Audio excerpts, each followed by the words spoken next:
pick and then able to secure what AD carry you want later, this does mean that we're probably going to see, I mean, why not just prioritize the Zeri here?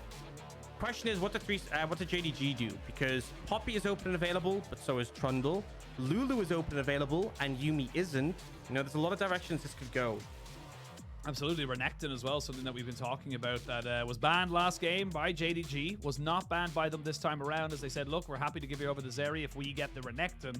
And it looks like they want to give that over to 369. So yeah, locked and loaded here for the side of JDG. And again, this is something that 369 historically in 2020 when he was on top esports, exceptionally powerful on. Something he could do so much with. And honestly, it just feels like it just fits the wheelhouse of JDG who want to fight all the time. Yeah, and the result we get is LNG go for the Zeri Lulu. Lulu, a champion that does really well into Lucian Nami. Lucian Nami, we still expect to have the pressure, but the polymorph, the shielding, does make laning a little bit trickier. Not as easy to dominate for Lucian Nami. And we get the Gnar come out for Arlay into the Renekton. So, I mean, JDG have to take Nami here. It's a no-brainer, which does mean we're getting kind of matched lanes so far. Obviously, Renekton in theory could be a flex, but we don't really expect to see it. And now we go to the second rotation. JDG have heavily lent into early game dominance. You have a Renekton, you have a Lucian Nami into Gnar, Zeri, Lulu. You want to be coming ahead early, and that's what they managed to do in game one, but a good jungle matchup can be really important. They are going to have first choice on this fourth pick, and they could also potentially have counter pick as well. Whether they want that to be in the jungle, whether they want that to be in the mid lane is up to them.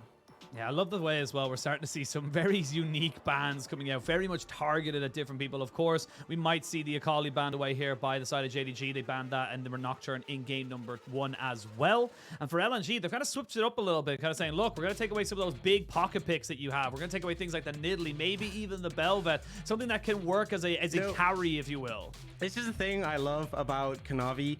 You know how many games of Nidalee he's played the split? I don't know. 0. He hasn't played a single one. But LNG still just like, what if he does it? What if he just brings it out with Renekton? That could be such a problem. Yeah, they're so respectful, and they know Kanavi is the player who will just bring out these curveballs that they just don't want to deal with in Nidalee right now. I just think that's hilarious. I think that's great. JDG are very much focused onto Doinb picks, although, I mean, technically the Nocturne could be flexing the jungle. We have seen Doinb bringing out those melee mid laners, so clamping that pool down. My question is, do LNG ban? No, they're not even going to ban the Poppy. So, you know, here's a situation where JDG can either look to prioritize a mid here, and then they could end up going for a jungle pick. If LNG take Poppy, they'll probably be matched with the Trundle. Does put them in a strong position. And Sylas here, I mean, you have double melee solo laners. The Sejuani for JDG could be really strong. You also have the Gnarl to steal, which is fantastic. Yeah, 100% AP ratio there is probably one of the big 3 ultimates I always think for a Sylas when I think about what items I want to take. The other one being Alistar. I can't think of a third one right now, but actually Dominus, funny enough, would be another one I would look for. But LNG now going to lock in the Poppy. Happy to give Tarzan that, seeing what JDG throw into it this time around. And now for LNG, you're kind of seeing where you can bring this next kind of fight. I do like the idea of the Galio to kind of open up what Doinb's going for, but no, going straight back for the Taliyah. The Taliyah just does very well into the Sylas, because yes, you can steal the Weaver's Wall, but it doesn't make that big of a difference. The Weaver's Wall is about how you use it, not that it is a massively impactful ability itself. Yeah, but also anti-dash technology with that combo. A lot of dashes on JDG. This makes complete sense. I think the way Kanavi approached this draft was strong. If they went something like the Poppy, he has the ability to counter, looking potentially at the Morgana, and he is going to bring this out. The Morgana jungle, we did see this as a counter to the Poppy in the LCK. Worked really effectively, because obviously, what does Poppy offer but CC, you know? And you have the ability to shred through these tankier targets, so...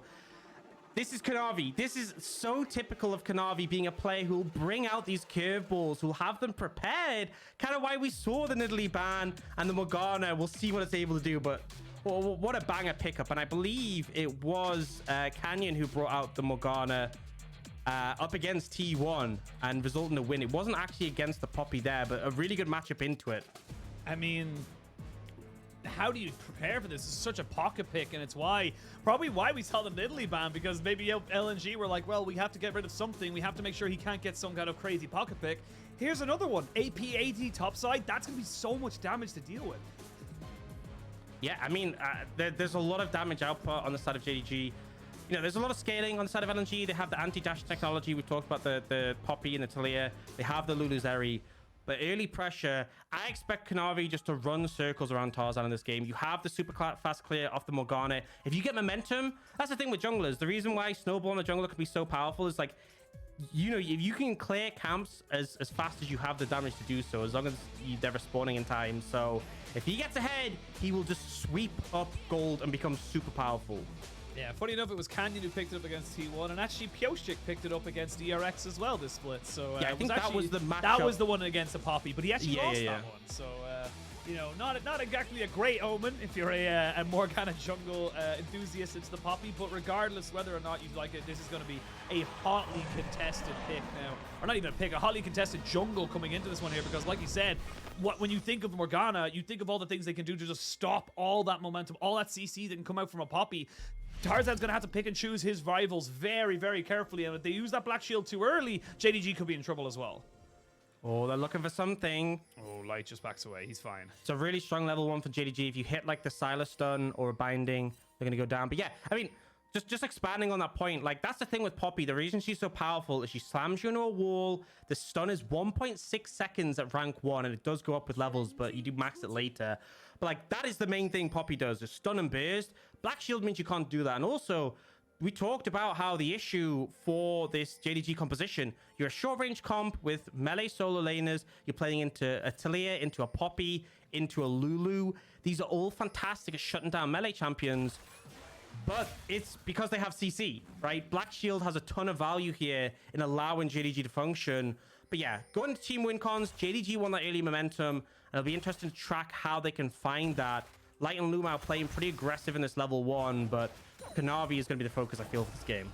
Yeah, we got to look at where this guy goes, how he ends up starting it up right now. And you can see there, just using that Tormented Soil to its absolute best ability. You want to try and get as many AoE camps as you possibly can. It just makes your clear far more enjoyable as a kind of in a general sense. And like you said, it's actually an incredibly quick clear once you get past those first 2 levels, basically, because you now actually have damage to be able to do stuff. You put a lot more, points into your Tormented Soil, and you're able to make things work out for yourself. So very much going to keeping an eye on him, very much going to see where he's able to work with and see what kind of thing, because again, if he lands that black dark binding and has the Black Shield to kind of follow up with, very hard to counterplay that.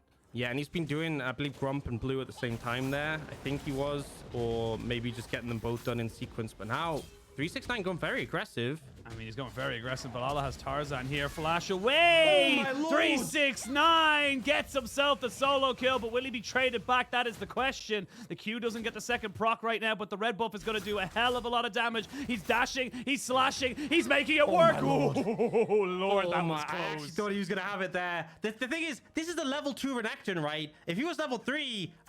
I think he might just double kill in that situation. 369 coming up all 9s then. Yagao just chunks Doinb. These solo laners for JDG. Whatever they had for breakfast, I want some. I mean, they had their Weetabix, that's for absolute sure right now. But again, it's what JDG do best. They are fighters. They are looking for any kind of advantage, and it just shows how just well they understand their champions, how well they understand their matchups. Because again, traditionally speaking, the Taliyah should have constant push into the Sylas. It's only later in the game that the Sylas has some, as we can see here. This is just really smart play coming out here from 369, recognizing when and where he can go for different trades. Yeah, it has the Conqueror stacked up as the big thing. Gets the Fury for that Q with all that extra AD, and is able to burst him out. And that's the thing, doesn't even have his stun here, but just buys so much time in this situation. Ease through, gets the heal, ease back autos, and just doesn't quite have it. But man, that is a bad feeling for LNG to be losing top lane like this, and oh my lord. Yeah, he's got a lot of damage. Allah flashes away. He knew that there was a Q coming up very, very soon. Kanavi now finds Poppy, but again, like you said, Black Shield, Dark Binding, not really a lot Tarzan can do. Yeah, I mean, he is not able to do anything against the Morgana, and now with the pressure in the solo lanes, this is like worst case scenario for JDG, for LNG, is that Kanavi, having all the backup from his team, can just waltz in uncontested, and Tarzan, I don't think you can do anything here. I don't know. Kanavi's taking a hell of a lot of damage from this blue buff, so he needs to be very, very careful of it. He's going to smite there, and that's going to get him the blue buff there. But like I said, not a lot he can really do. Is Tarzan trying to walk away from this, but Yagao is there. More blood, more fighting. JDG know they have an advantage. Yeah, and Kanavi's going to take the Grump. As a reward, so sure, Tarzan secured the blue, but that is the cost. 3 camp lead for Kanavi, and this is the problem because top lane is losing so heavily because Yagao is able to move first.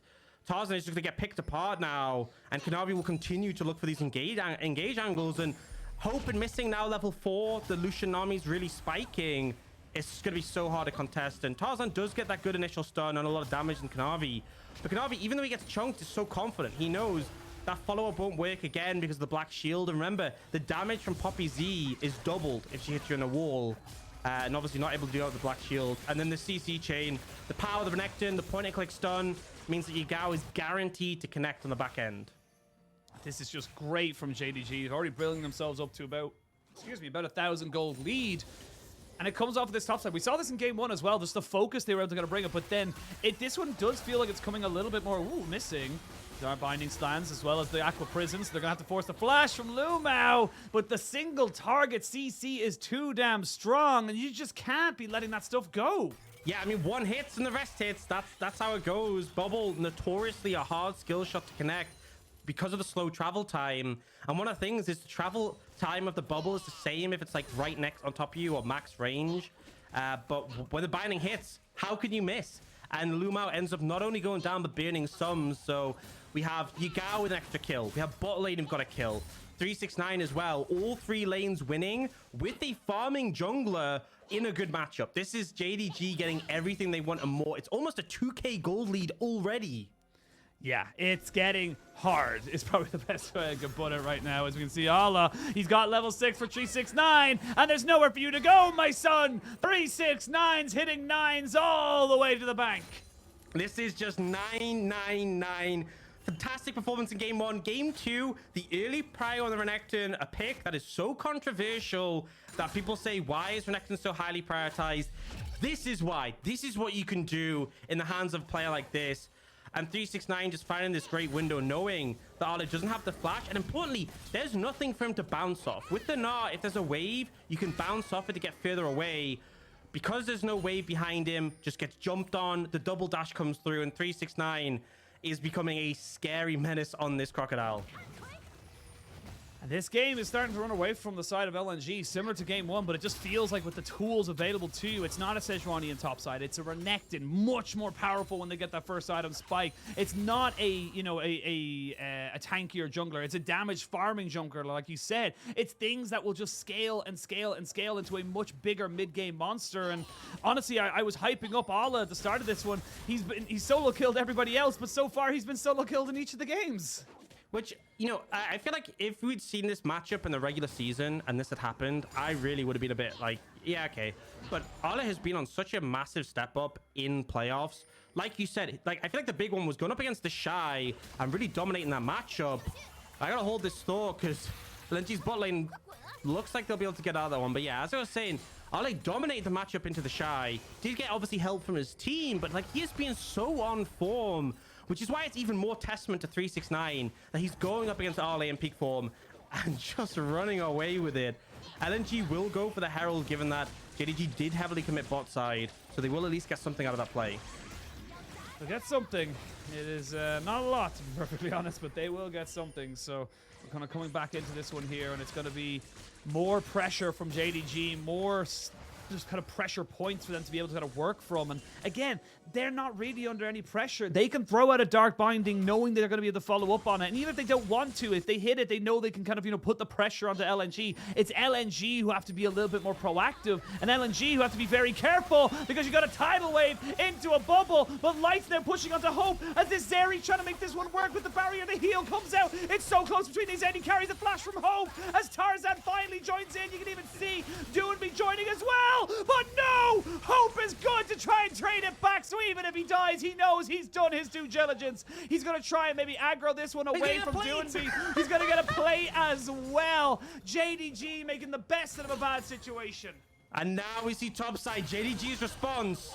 Yeah, JDG's response. There's the ultimate there from Kanavi. Does force the flash from Allah, and Allah has no choice. Allah has to get away from this at every single moment because he's just going to die otherwise. Yeah, but flash down as well. Missing more CS. Plays for 369.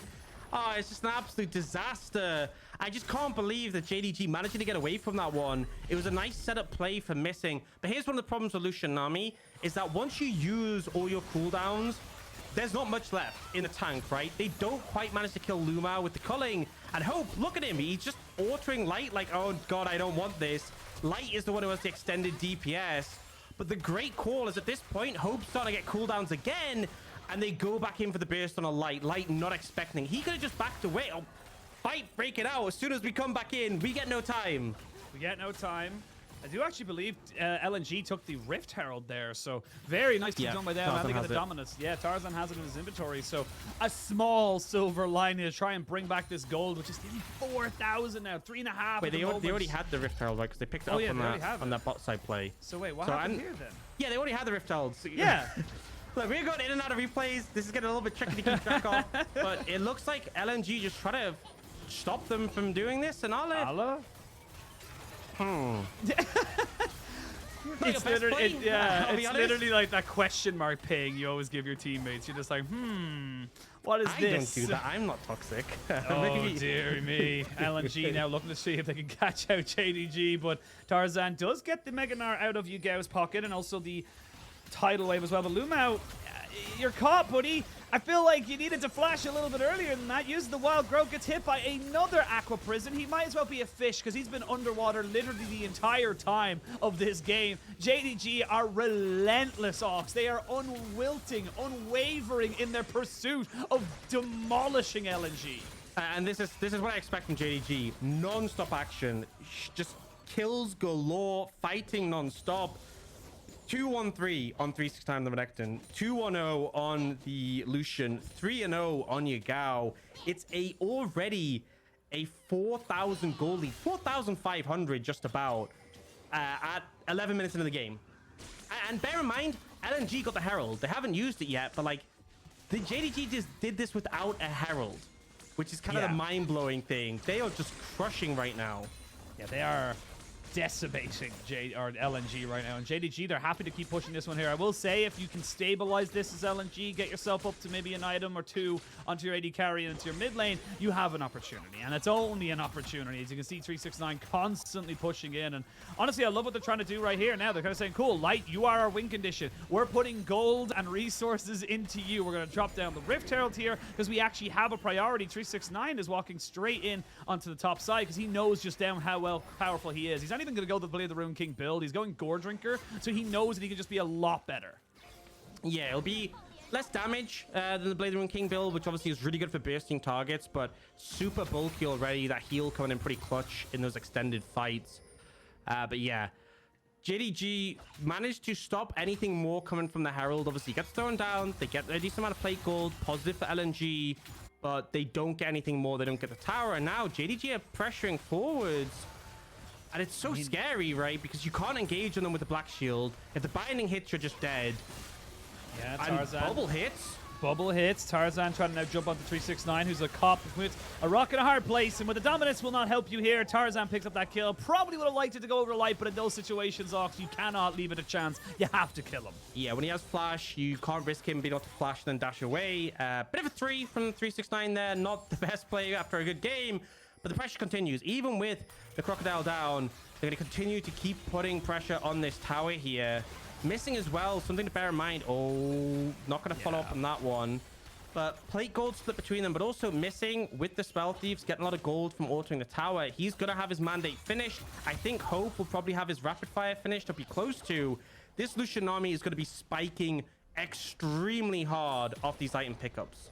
Extremely hard and extremely early as well. You're thinking about it, 14 minutes. They're going to have themselves basically a 1.5 item Lucian and almost an Imperial Mandate, as Tarzan now seeing if he can maybe make something work in this top side. Just has to hover at all times to make sure there isn't a dive going to happen. But with plates now dropping, this is going to be JDG kind of taking the fruits of their labor, looking to say, look, we planted the seeds, we took away all these plates. These towers are now going to be like paper.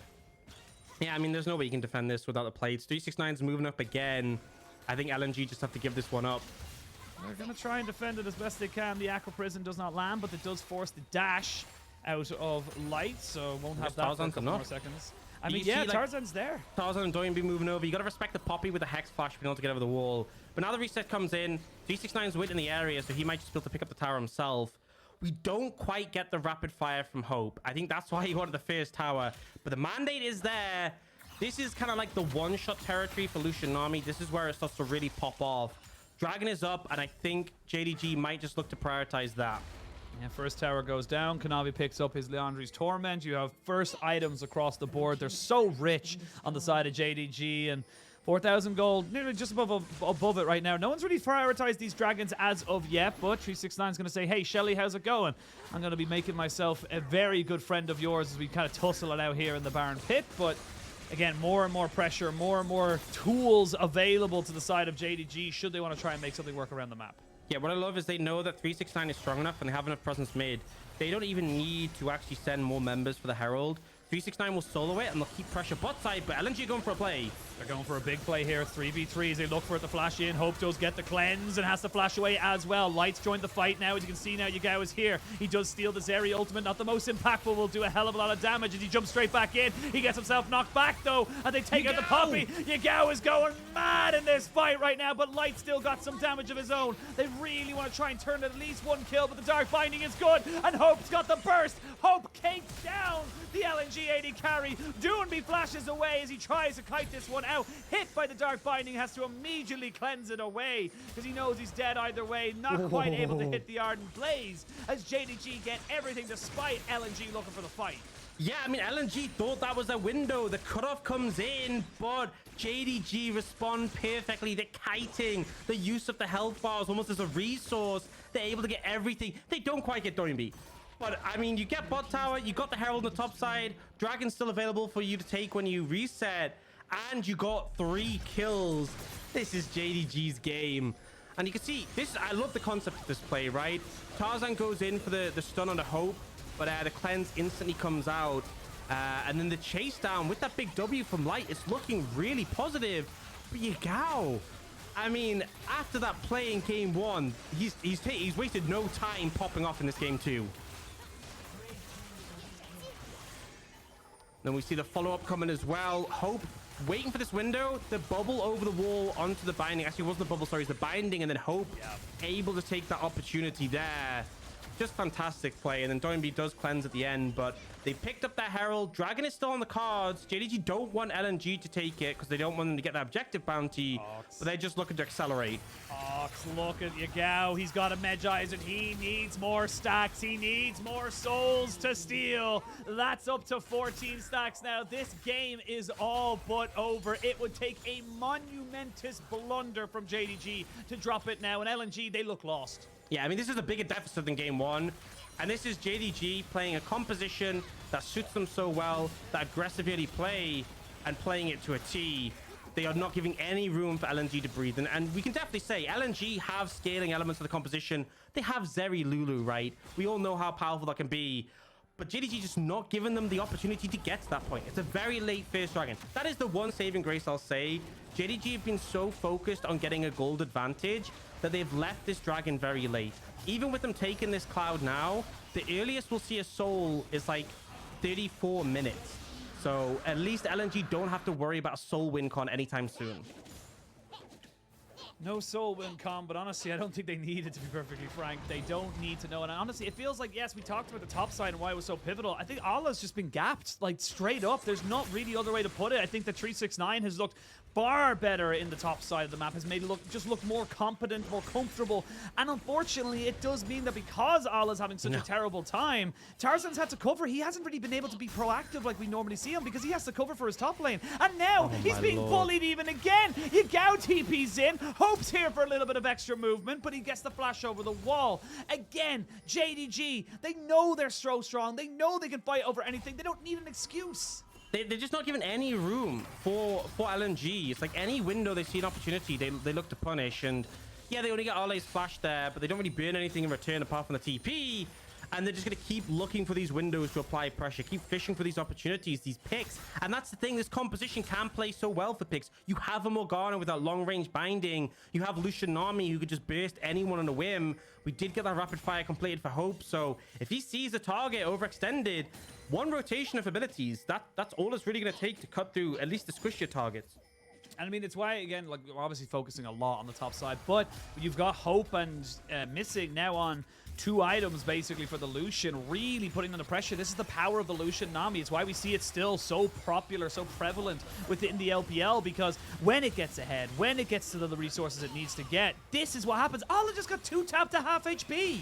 Yeah, I mean, it's just disgusting. It's just the ability to burst, the ability to play around those combo windows. This is why we've seen it go into first strike, because obviously we had pressed the attack before, but it is not played like a traditional AD carry. It's not played like I'm going to sit there, DPS, stack up, you know, lethal tempo, whatever, or even just auto attack, which is about the burst. Oh, Missing gets himself caught out, but he does have the tidal wave to keep himself alive for now. They're trying to put down the damage. These health bars are getting low. Ola jumps in, but Ola can't finish him off. These health bars are so low. Eventually, Yagao goes down. That's a 900 gold shutdown in favor of Light. Now you can see the cogs are kind of turning. All of a sudden, Tarzan is here. They find a little bit of a slow on Hope, who does have to dash and flash away. This was a 4v5, because while this was all happening, 369 was playing PvE in bot side.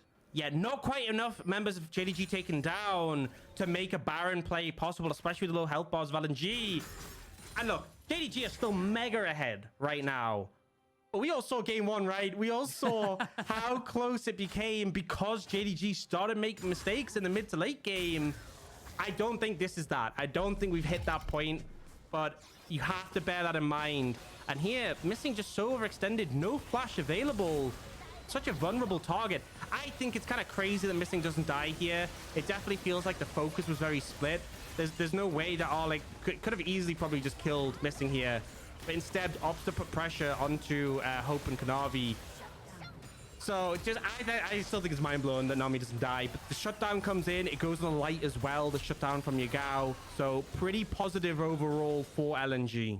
I mean, very positive considering how this game's been going. And not only that, but you burn flashes, you burn cleanses. A lot of summoners were taken off the board. And you tore a couple of pages out of that Veggie Soul Stealer. So very nicely done here by LNG to try and keep themselves, honestly, just relevant. It was feeling like this game was all but over. But like you said, like in game number 1, a couple of mid-game mid-game decision-making from a JDG that just didn't really work in their favor. And they need to make sure that they don't fall into that again, because if all of a sudden 369's caught out a little bit, Doinb misses literally everything and continues to miss the rocks as he tries to throw them onto 369. I feel like they could have maybe killed him had they been able to land some of those Qs, but they'll just get the dominance and back themselves away. They did have to use their Weaver's Wall, and Yagao is just pushing in bot. And this is a cost, right, off that play, trying to make that happen. Clap's coming in as well. Tarzan's dead. Wait, with Yagao having that much pressure bot side, they could probably just go Baron if they wanted with no jungler. Yeah, they might look for another pick, but bear in mind, Morgana does pretty high DPS to a Baron as well. See Yagao just put a stopwatch and ready to TP in, ready to make the play happen if they call, and they're going to look for it.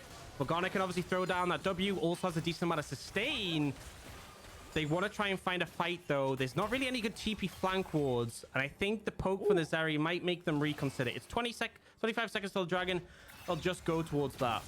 Yeah, again, moments like that, JDG, they thought about it, but maybe thought for the better. If we give away 4 kills and maybe even the Baron as well, we're going to be in a much worse situation. That probably would be enough, right? Yeah. 4 kills and the Baron, probably enough for LNG to come back in this game. Especially, someone mentioned, because Light's picked up that shutdown onto Yagao, he's actually not that far away from the 3-item Zeri spike. Yeah, and even with the objective bounties coming up here now, get the first tower of the game. Well done to Ola, kind of try and make himself relevant back into this matchup. But it is going to be a little bit more about where you're kind of picking your fights now for JDG. It's no longer about just kind of throwing your wallet at them and saying, look, don't worry about it. But I will say the Infernal Soul or Infernal Rift is probably the best one for them, just because it opens up more avenues for Renekton to get in, for the Yagao to get on top of people, and also stops less terrain. So, you know, you're winning on both sides. Less places for Poppy to hit you, and more places for you to get in. Less places for Zeri to fire a W over. Yeah, it's so interesting when you have like the terrain change from Soul. Because one thing I remember was like, you know, like Maokai support that was popular a while ago with like Mandate. When you had like Mandate and Demonic Embrace was built on it. that champ sucked so hard in final map because all the brushes were gone, right? Like, your biggest strength was just eliminated. And obviously, we don't have anything that extreme, but your points are really valid. The Poppy, less walls to slam into, the less things for the Zeri to fire over. But still, I think one thing is because there's less terrain, it's a bit easier to approach objectives. Like, if you're trying to get in towards the Baron, having those walls down mean you have more paths to take. You can see where 369 is now. If, let's say, that path is blocked, you can just loop through the new open cut. But talk about that moment. I guess at that point right now, JDG are trying to apply pressure in the mid lane. And oh my god, Light. Yeah, Light is going to lose his Immortal Shield Bow. They're going to lose the Wild Growth as well. Lumao had to use that one to keep himself safe. And that all came off of one Dark Binding. That was one bit of CC that led to literally 2 big cooldowns now being not available for LNG. Yeah, and the thing is, they didn't even commit more. Like, Missing could have ulted, but they just got the burst down. And I love how Lumao tanks it for Light, but they just both end up getting chunked. Oh, Yagao. I've been in a little bit of trouble here. Does end up getting the flash out of Ala while they take that tier 2 in the mid lane. So Yagao thought he was getting caught, but no, it was actually just him saying, look, all right, bring 2 people. Let's see what we can do here. So this Sylas absolutely massive. Still not really exceptional on the Magi Soul Stealers. The stacks have been cut down by 10. So Lot went from 14 to 4. Not exactly ideal there for him. As we can see, Kanavi, ooh, it's a sizable chunk. And that might be a go symbol here as Doinb puts himself in a position to get the flash out of Kanavi. They know he's got nowhere to go. Hope has to cleanse. Kanavi's going down. Not quite just yet. How does he survive that? The smallest of health bars in those moments are just causing so much agony for LNG. So painful. It was so close to having him down. And that is literally just a wallet diff. You have a little bit more gold, a little bit more items. Maybe if Kanavi hadn't finished the Zhonya's, he would have just gone down. And now Tarzan's kind of chunked, actually. And JDG are hovering around this topside jungle. If anyone face checks and dies, they could just look for the Baron. So they have to respect that. And, you know, it's so easy for us to look from the observer perspective and be like, you know, seeing all this going on. The LNG, it's pretty much lights out at the moment. They have a couple of wards, but none of them, apart from this one that is about to get cleared in the Baron area. No, Charles, where did he go? But yeah, they got no wards. Now the ward is dead. They're going to turn straight to this Baron. JDG looking confident to try and make this one work. Yagao is sitting off to the side. A TP's going to come in here.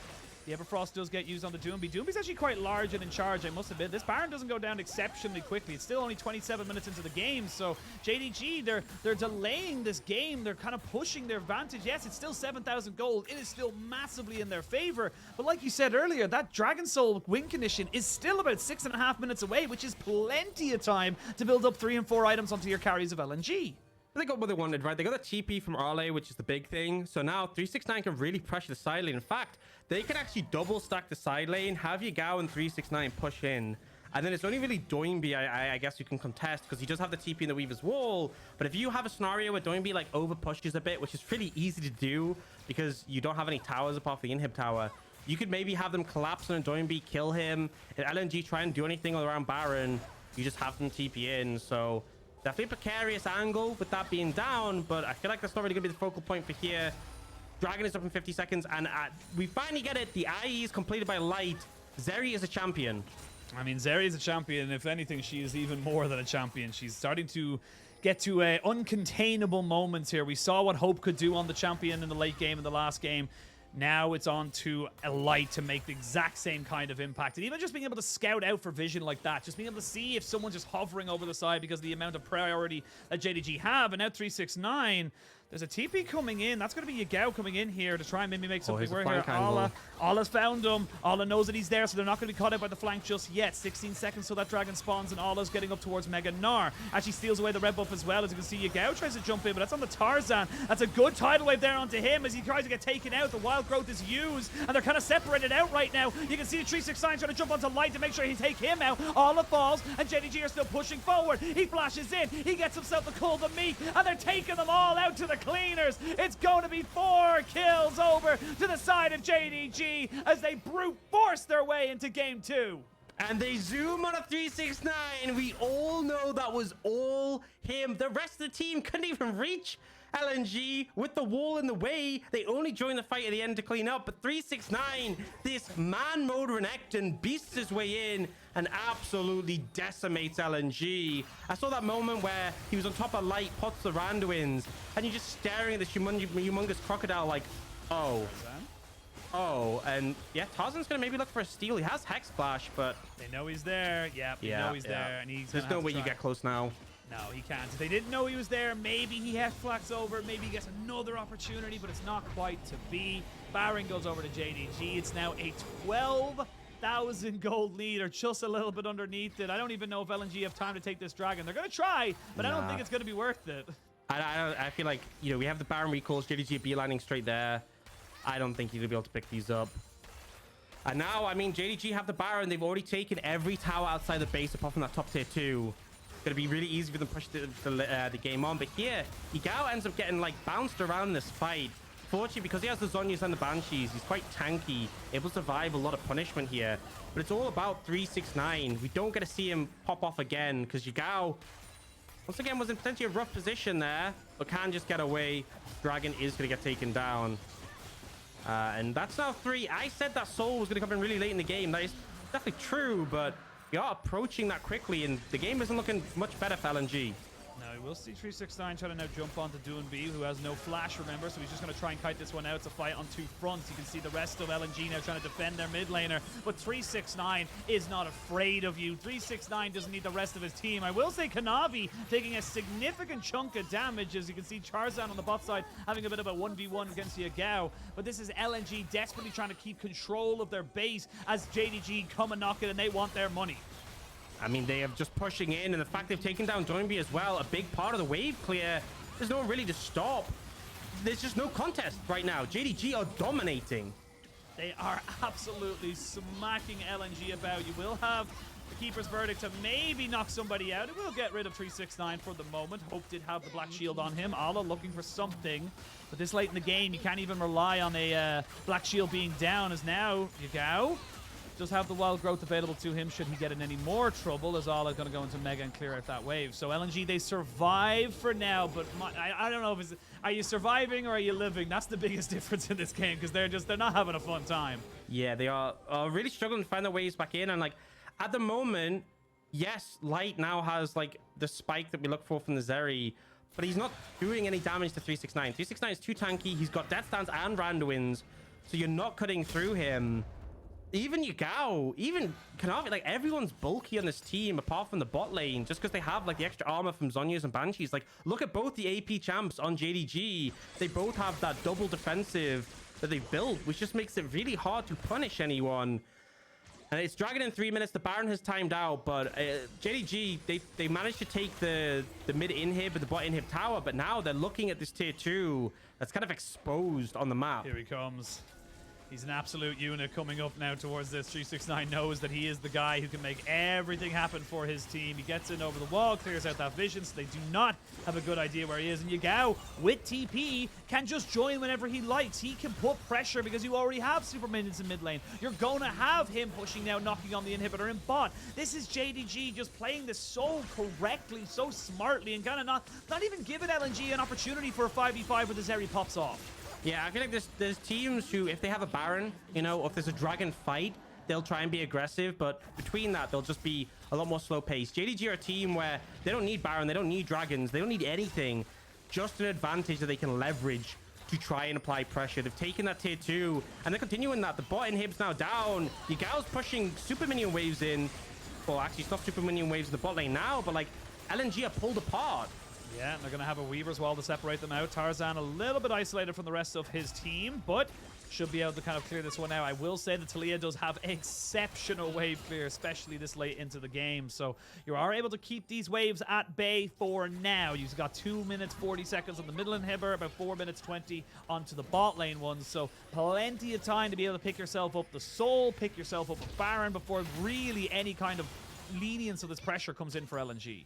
And the easiest way to ensure that LNG can't contest Dragon is you don't let them leave their base. You don't let them get any vision down. So we get Yagao TPing in, they're continuing the pressure, and they're just not letting LNG breathe.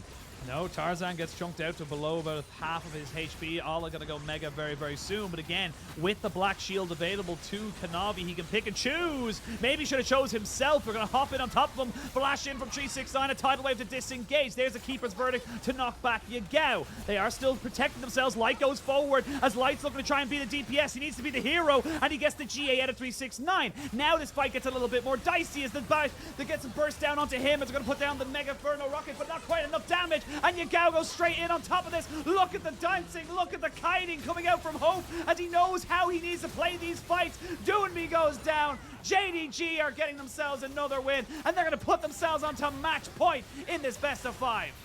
Absolute decimation. They don't even need the soul. They don't need another Baron. They just keep applying pressure. The outplay, just the skill that JDG is putting on display here, and they take the series to a 2-0. That game 1 was an absolute battle. It was a back and forth, and LNG made it really close. This game 2, it was like 2 picks from the side of LNG, where I was like, yeah, maybe, but the rest of the game was just completely JDG favored. They had control, they had the early pressure, and they knew exactly how to continue it.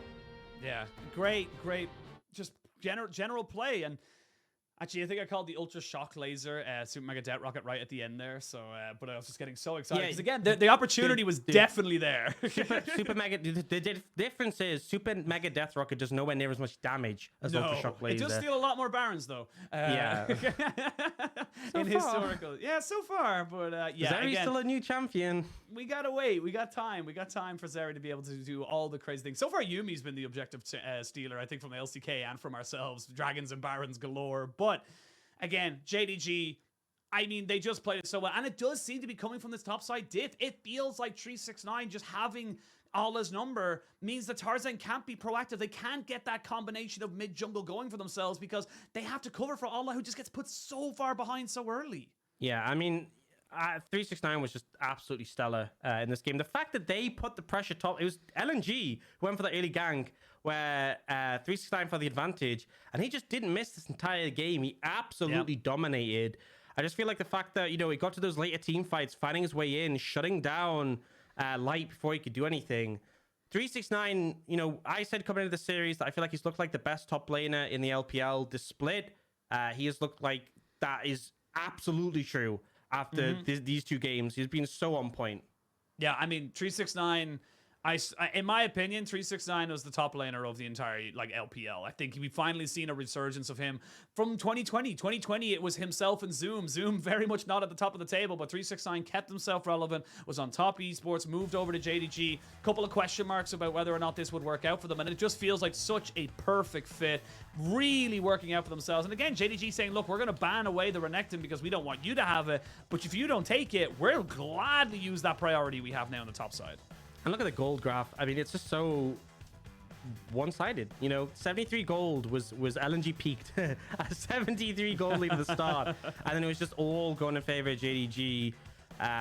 Just even the fact that you got to bear in mind, LNG actually did quite a bit of damage, right? But the targets on JDG were so bulky, it didn't matter. The damage wasn't sticking. They weren't connecting. They weren't able to pick up that many kills. And yeah, I think this is textbook how JDG want to play the game. This is the fast-paced team of the LPL, which is crazy to say when top esports exist, right? Even V5 as well in the regular season were very fast-paced. But JDG, I just feel like they push things forwards like no other team. Yeah, well, we're looking like history is definitely repeating itself. 2021 summer, LNG were 3-0'd in their round 4 playoff round when they got into the double elimination. They are now looking down the barrel of 2 losses. They need a reverse sweep if they want to keep themselves in this series, but we're going to send it to a break, and when we return, we'll see what happens.